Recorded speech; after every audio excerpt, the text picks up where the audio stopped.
Alrighty folks, welcome back to the channel. James Cards FC here. Thank you guys so much for clicking on this video. I am back from the short break that I took after the National. Wow, the National was definitely, how do I put this? Tiring. Everybody, well, not everybody, but a few people there got COVID. I was one of the ones that got fairly sick. I tested negative for COVID a few times, but definitely wasn't feeling my best this past week. And so moving into this week, feeling a lot better. So I'm back and recording. I'm not going to do a national specific video because a few different reasons, actually. So for one reason, National is past now. We've been a week or so since the National, and all of my thoughts and opinions and everybody else's thoughts and opinions are pretty much already out there. If you want to listen to mine specifically, you can go ahead and check out the podcast I did with Soccer Study, Trike, and Sunday League Investors, or Brian. It's on Soccer Study Andre's channel. I'll go ahead and leave a link down below. But without further ado, let's go ahead and get into another video here.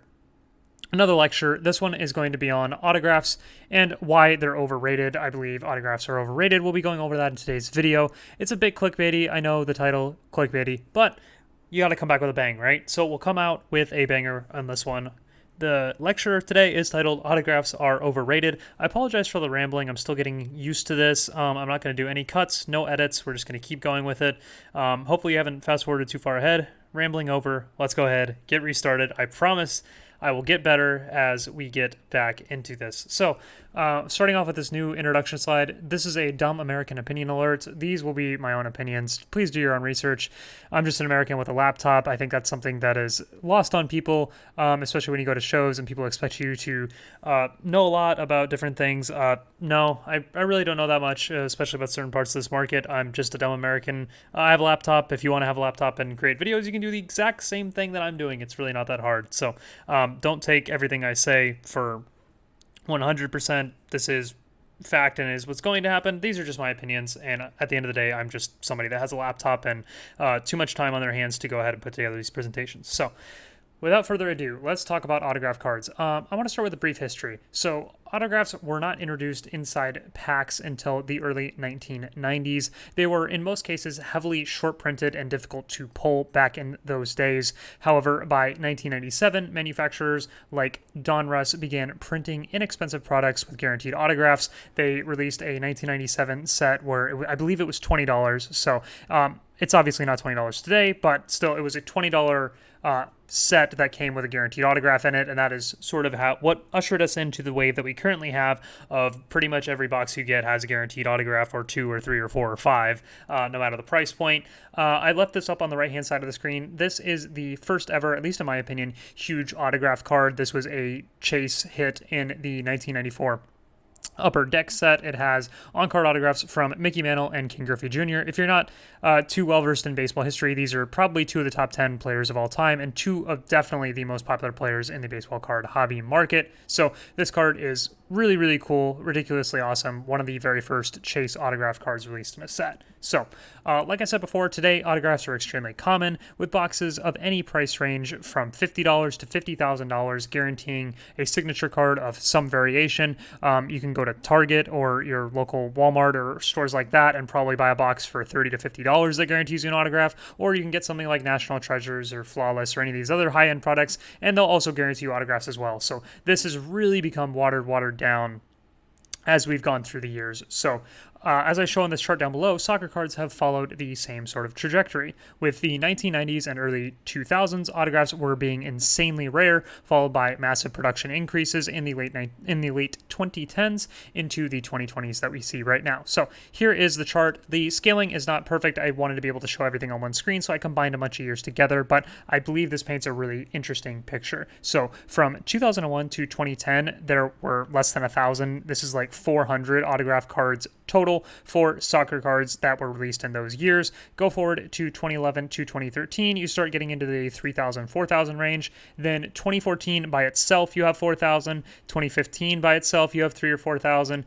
2016 by itself, you have just under 5,000. 2017 by itself, you have 3,000 or 4,000. 2018 by itself, you have 6,000 to 7,000. 2019 is the same. And then in 2020 and 2021, we are over 10,000 different autographed cards released every year. And I anticipate this will only continue. We don't have data for 2022 or 2023 yet, of course, because products are still being rolled out with massive delays. So I would personally expect this sort of trend to only continue as more and more products are being created, more and more autographs are being guaranteed from more and more sets. So naturally, as the print runs increase, the number of autographs increase as well. So yeah, this is a crazy jump that we've seen from just over the past 20 years. Now we are at over 10,000 different autograph cards produced every single year. And as we head towards 2026, I imagine this number will go over 15 and 20,000. So when I say 10,000 autographed cards in this case, I'm not saying there's 10,000 literal autographed cards. I'm just saying there's 10,000 variations of autographed cards. So let's take Adeyemi, for example. Adeyemi in Topps Chrome for his rookie season has a blue out of 150 auto. That counts as one. Even though there's 150 of them, that's just one type of card. He also has a red out of 5. That counts as one as well. So when you start thinking about 10,000, that becomes a really, really big number when you think of how many serial numbered cards and non-serial numbered cards are in there. So in reality, I wouldn't want to do the math on it because it would take me days and days and days, but it's probably in excess of 100,000 different autographed cards produced in the years 2020 and 2021. So let's talk briefly about the types of autographed cards. So the first one at the top is in person, and these are cards that were signed by the athlete after the card was pulled from the pack, and they're usually seen as the least valuable type of autographed card because when they were released, they were not meant to be autographed. They just get autographed after the fact. There's no way to track how many of them end up getting autographed. There's pop reports out there, but not all of them will be swallowed up in the pop report. So there's just a lot of mystery around in-person autographs. Also, the pop report is never ending in its ability to increase because until the player passes away, they can just continuously sign these in-person autographs. But in any event, I do really like these just as personal collector's items. This is actually my card on the screen right here. This is probably, at least at current time, my favorite card in my collection. This is a 1994 Ronaldo Volt Ball rookie sticker with his on-card autograph added in after the fact. So an in-person on-card autograph on his rookie sticker. This, in my opinion, is my favorite card in my collection. It is not the most valuable, and it will never be the most valuable because of the reasons I just explained, but I just personally really like this card or sticker. So moving on to on-card, these are cards that were signed by the athlete on the physical card itself prior to its release in packs. So we have this Adeyemi right here from the 2021 or 2022 Salzburg set on-card autograph. This is signed directly on the card. So Adeyemi had these cards mailed to his house, or he showed up at a signing event and he directly signed it on the card, and then it was given back to Topps and then released in the team set. No sticker business going on. He literally signed that card right there. So that's really cool, at least in my opinion. And in the market's opinion, they value on-card autographs in almost every single case more than the sticker autographs that we'll talk about later. So last one here, sticker autographs. These are cards that were actually not signed by the athlete at all. So the physical card never crossed the athlete's hands. They never touched the card. They may or may not even know the card exists. They probably don't know the card exists, to be honest. There's just way too many of them out there. So what they're actually doing is the athlete is signing a sticker that was either mailed to them or signed during an event and was later placed on a card in post-production. So Adeyemi was mailed hundreds to thousands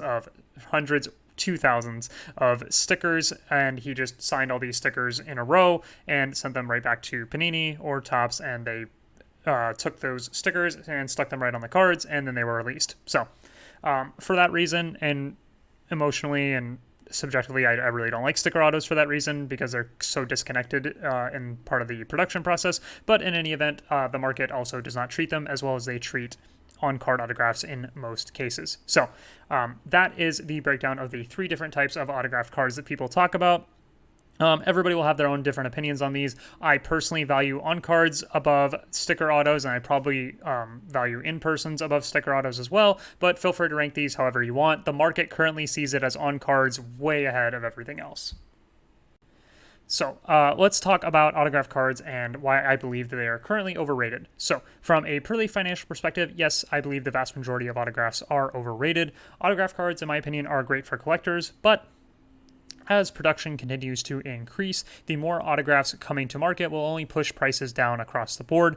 This is simple supply and demand. So if somebody comes to market wanting to buy a Cristiano Ronaldo autograph card. The more sticker autographs that are released, the more on-card autographs are released, just gives you more and more options for a baseline level of Ronaldo autographs to be there, and so the prices just keep falling further and further down until you have enough market participants to swallow up all those stickers. But there's just so many stickers being produced that the prices are continuously dropping as more and more autographs become released on the market. So, as I say here in this third point, there seems to be a never-ending supply of sticker autographs.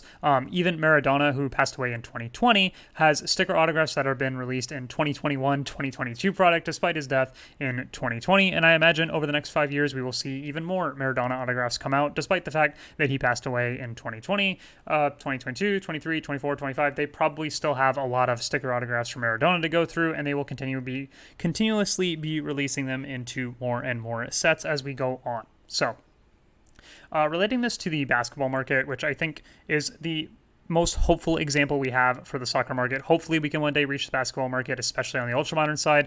The basketball market does not respect ultramodern autographed rookie cards pretty much at all, unless it's National Treasures or a very established brand like that, but we don't have a National Treasures for soccer, so we can't really relate the two.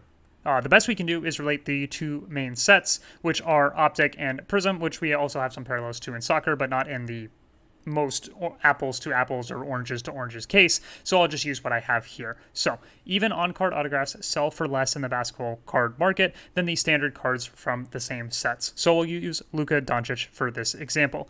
In the left-hand side of the screen, we have his Optic Blue autograph out of 49 PSA 10 and his Optic Blue non-autographed card out of 49 in PSA 10 as well. And even though this is, in this case, an on-card autograph, it sells for significantly less than the non-autographed version of the card. The autographed one goes for $9,200 and the non-autographed one goes for $14,300, and this gap back in 2021 was even further apart when the card on the right, which is the non-autographed one, sold for twice as much as the autographed one. So you can see there is a huge discrepancy in between having autographs versus not autographs, and people, at least in the basketball market, which is more established, especially on the ultramodern side, they much prefer the ones that are not autographed.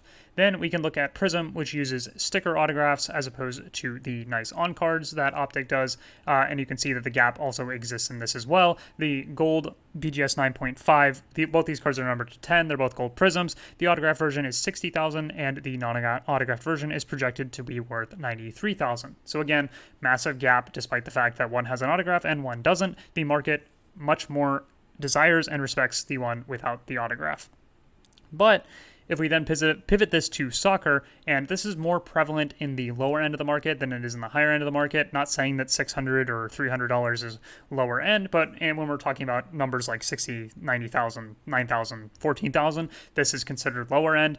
You see autos taking preference all the time over non-autos, and so this is just one example I saw from Pedri in his Topps Merlin set. So you had the gold refractor numbered out of 50, non-autograph, sell for $346, and just 4 days earlier, the autographed version of that same card sold for $600. So almost double the price for the one with the autograph, despite the fact that when we look over to the basketball card market, that is just not a scenario that plays out. So this is something that's really interesting to me. Maybe it's an opportunity. Maybe the autographs are overvalued and the base versions of the card without the autographs are undervalued. Maybe both of them are overvalued. Something's going on here that just doesn't quite make sense in my opinion. So definitely something to monitor. I personally would prefer one without the autograph. I don't like sticker autographs. I don't think it does anything for the card, but up to you. Curious to hear your thoughts on why you think this is the case in soccer as opposed to basketball, but that's just how it looks right now in our market. So let's talk about the exceptions to the autographs that I think are overrated. I believe there are special exceptions where autograph cards do deserve a premium, but I believe there needs to be an important story behind the card and the autograph in that case to be worthy of the premium that they receive. As I note here, if it's just another sticker autograph, I can't get myself excited about it just because, especially in the 2019, 2020, 2021 era, there are so many sticker autographs.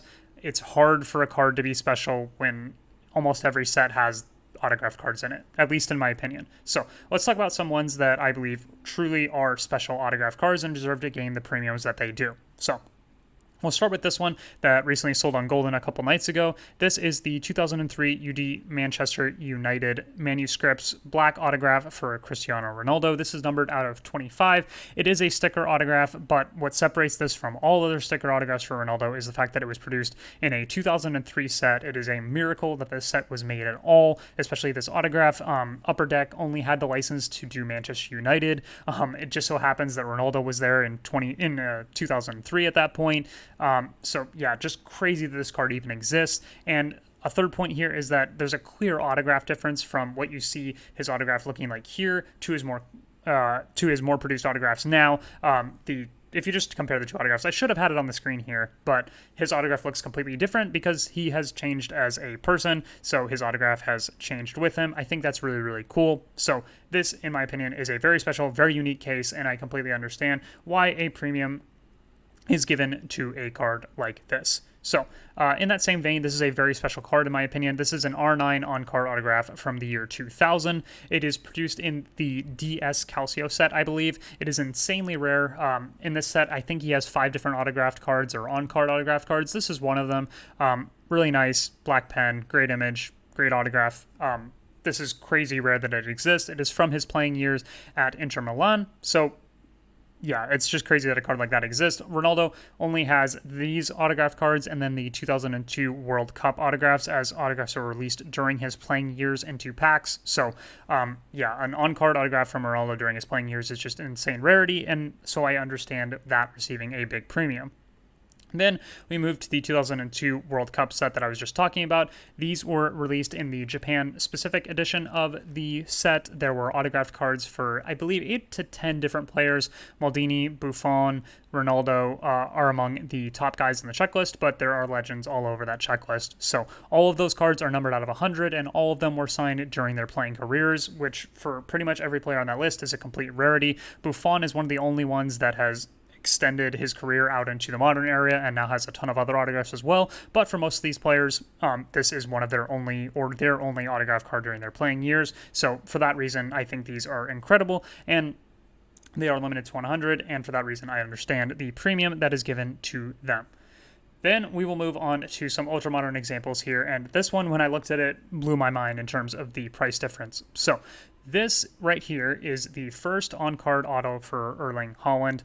It's between this Topps Chrome BVB set and the Topps Transcendent set for Dortmund. So there's 2 different sets, but both of them are considered Haaland's first on-card autographs. They are not rookie cards because they were released in 2020, but he is in his Dortmund kit, and his Dortmund kit cards are usually considered rookie cards. So I know it's not a rookie, but I think you can get pretty loose with the language considering he's in a Dortmund kit for 2020 and 2019. So, in my opinion, not a rookie card, but I would still place value on it, similar to his other Dortmund cards that were released. Personal opinion, but that's just my thoughts on it. He has less than 200 on-card autographs total between this set and the Transcendent set that I just spoke about, so these are insanely rare for Erling Haaland. This sold on Golden for around $30,000. In that same auction, you had this, they're both one-of-ones, by the way. You had this one-of-one sell for $432,000, and it is a sticker autograph. Haaland has well over 1,000 sticker autographs across a variety of different products, so sticker autographs really aren't that special for him. The only reason this gets so much money is because it comes from the Topps Chrome Bundesliga set. It's a rookie card. I mean, he's wearing his second team kit, so he was in Salzburg in 2019, so I would consider those as rookies, but I understand why the market pays massive premium for this. I just don't understand why there's such a big gap there. At least in my opinion, this shows that there's still an inefficiency on the market, even on the ultra-modern side, because I would personally probably rather have this than this. Well, definitely for the prices, I'd much rather have this. But even if they were the same price, I'd probably personally rather have this one because at least it is his first on-card autograph. And while these are both with Dortmund, so I don't really consider either of them to be rookie cards. And so for that reason, I would rather have the one with the on-card auto because he has so many sticker autographs. But that's just my personal opinion. I'd love to see your comments on it. I think it's super interesting. But yeah, I think this sold for a ridiculous cheap value when you compare the one-of-one on the other side that sold for almost $500,000. Alrighty, let's talk about some more ultra-modern opportunities that might be out there. So, most of the cards on the previous slide are special because they were produced in an era with very few alternatives. However, like I said before, in the ultra-modern era, players have an abundance of sticker autographs, but I believe that there are still some opportunities out there. So, I'll start with Adeyemi here. On the far left-hand side, we have his on-card autograph from the 2021/2022 Salzburg Complete Team set. So, this is Adeyemi's first on-card autograph. It is not a rookie card, but there are maybe around 100 total on-cards for Adeyemi at all that have been released so far. I think it's unlikely that he appears in another on-card autograph set unless Topps or Panini finally decide that they want to do on-card autographs, but it's not something that they've really indicated, so it's a very rare issue right now, and so at least for the next 6 to 12 months, I believe this issue will still be rare in that way. The most recent sales of this are around the $200 mark, but they don't come up for auction all that often because they are so limited, so the only one on eBay right now I believe is $600 or best offer, but if this comes on auction, I would imagine it to go back to that $200 range. And at the same time, you have this rookie autograph that is on a sticker for the Aqua or Blue Parallel that is out of $199. This one is a rookie card, but there are over 1,000 Adeyemi sticker autograph cards versus just 100 on-card autographs. So, I mean, at least me personally, I think this is the clear, more special, more meaningful card, but I understand that some people really, really value it being a rookie card. On-card autograph does nothing for me, but we've been over my personal opinions. I'm just giving these as some examples. This one sells for $200, and then this one recently sold for $1,700. It's the Topps Museum Collection sticker autograph plus non-match worn patch out of 25. It is a rookie card. Again, there are 1,000 plus Adeyemi sticker autographs. I personally have no idea why this sells for $1,700. Museum's not a super popular set in any other sport market. The autograph is on a sticker. The patch is from a jersey that Adeyemi never touched. So I don't get it, but apparently the market decided that this was worth $1,700. In my opinion, this looks like an inefficiency, but I could be just completely wrong. Then we'll move on to Jude Bellingham. This is a card I actually didn't even know existed until today when I was doing some research. This is Jude Bellingham's only on-card rookie autograph set. I don't think he's in Transcendent. I'm pretty sure this is his only on-card rookie autograph set, and he has less than 100 total. So it's insane to me that this only most recently sold for $500 when his certain colored variations sell for that same amount, and like the oranges and the reds sell for way, way more than this amount. So and these are all rookies, so at least in my opinion, that looks like somewhat of a market inefficiency. Again, I could be completely wrong, just sharing my own personal opinions here. There's less than 100 total of these autographs, and there's thousands, and there's more than 1,000 sticker autographs, so just me doing the math there, but I think these are the types of opportunities that I would be looking for if I was interested in players like these. So, in conclusion, I love autographed cards, specifically in person and on-card autographs. On-card autographs can be very expensive. In person, depending on which player and when you get them, could be pretty cheap, and I think those are great collector's pieces. And like I said before, the in-person autographs that I have are some of the favorite in my collection. However, due to overproduction in the modern era, I believe the vast majority of autographed cards are not great long-term investments that they are commonly seen as. Stickers can be signed and inserted into any set. In-person autographs can be obtained until the athlete passes away, but on-card pack-released autographs have shown to be a true rarity, and for that reason, I believe in those cards the most, especially the ones that were released prior to the 2018 era, when we start getting more and more stickers and some on cards, but not really. But anything from like 1990s to 2010-ish, I think those are amazing. Miracle that they exist, especially in the sets that they do. So I really, really love those, but I understand a lot of those are already extremely expensive. As I point out here, I still believe in a limited number of autograph cards from the Ultramodern era, but like I've said, they need to be special, at least in my opinion, because there's just so many alternatives, not just in autographed cards, but in base cards. There really needs to be a reason why that autograph is special, and so if I go back here, I think these two cards are special. This is the first Adeyemi on-card auto. Even though it's not a rookie, you can always say this is the first on-card autograph for Adeyemi, and he probably will not have very many released in the future or throughout his career unless Topps and Panini completely change course. Then for Jude Bellingham, same story. This is his only on-card rookie autograph, and there's less than 100 total. That's very special and a unique narrative in my opinion, whereas this is just a gold sticker autograph out of 50. He has many gold sticker autographs out of 50. He only has less than 100 of these on-card autograph cards. So those are example of special narratives around the cards that I could see. There are probably many, many more examples of ultra modern, well, maybe not many, many more, but there are probably more examples of ultra modern autograph cards that have great narratives like that. But I think the vast majority of them do not have a strong narrative, and for that reason, I worry about them into the long term, especially when they have to compete with so many alternatives. I left this chart down here just so you guys can reference it again. These are soccer autograph cards released per year. Look at the trajectory that we've been on, look at where the trajectory is going, and understand that these autograph cards are just becoming more and more common, and in my opinion, less and less special. So, without further ado, that will conclude today's video. I thank you guys so much for watching. Feel free to like, comment, and subscribe, and I will see you in my next video.